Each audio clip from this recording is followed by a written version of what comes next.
Au lendemain des attentats du 13 novembre, nous apprenions la déprogrammation du film Made in France de Nicolas Boukrieff. Affiche jugée trop violente et scénario trop proche des événements récents. On a pour mission de créer une cellule d'Al-Qaïda. Rasez vos barbes, fondez-vous dans la masse, personne ne doit se douter de rien.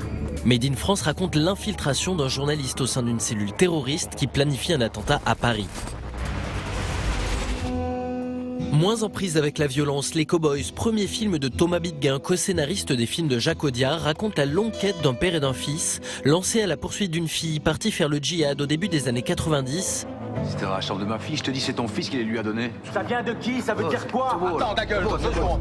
Mais la question de sortir le film s'est bien évidemment posée. C'est compliqué de sortir n'importe quel film en ce moment, mais je pense que c'est ce qu'on doit faire.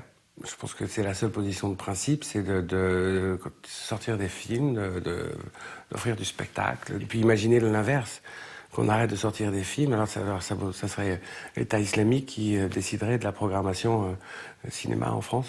C'est pas un pouvoir qu'il faut leur laisser. Vous vouliez pas parler aujourd'hui? Vous vouliez pas parler de la journée? Non. Mais pourquoi? Vous êtes fâché? C'est pour ça qu'elle est partie?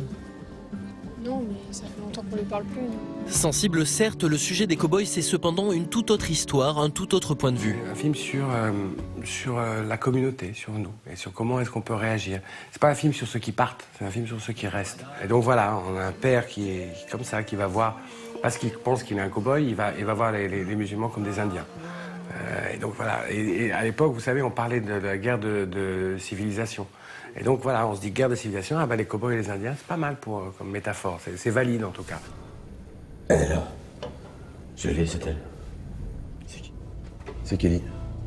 Odyssée d'un père, bouleversement d'une époque, les Cowboys racontent cette prise de conscience d'un phénomène de notre temps, le départ de jeunes Français pour le djihad. Afia Khalid. C'est comme ça qu'elle s'appelle maintenant. Ça commence en 1994, les réseaux étaient en train de se constituer dès la fin de la guerre de Yougoslavie. Il y a eu une vague de djihad à ce moment-là. Et puis voilà, mais on ne comprenait pas, on ne savait pas, on n'avait pas entendu parler d'Al-Qaïda, de Ben Laden. Avant le 11 septembre, on n'avait pas beaucoup. C'était raconter cette incompréhension-là. Il y a un personnage qui dit ça vers la fin du film, qui dit c'était le début, on n'avait pas compris. C'était le début, il n'avait pas compris, effectivement. Et nous non plus. Et voilà, donc c'est raconter le monde à travers les yeux de ces personnages.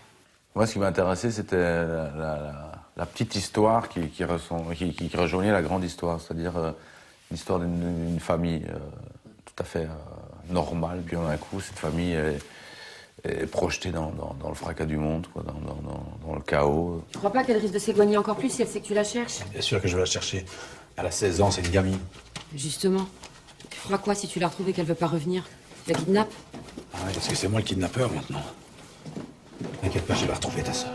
Précis et renseigné, le film de Thomas Bidguin nous fait tout découvrir de la fuite de ces jeunes vers le djihad, des réseaux de passeurs aux quartiers troubles de Belgique jusqu'aux montagnes du Pakistan.